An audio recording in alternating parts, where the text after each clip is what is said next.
Takže otázkou je, že prečo som tu. Je to prvé podujatie tohoročných volieb a pokladal som za dôležité, keďže bývam v tomto regióne, aby som prišiel do Vacova.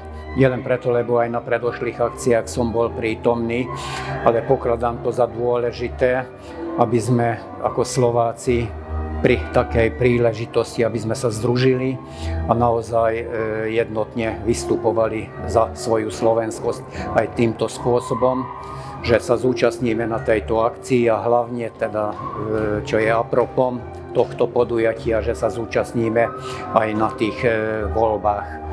Parlamentné voľby sú pre nás veľmi dôležité.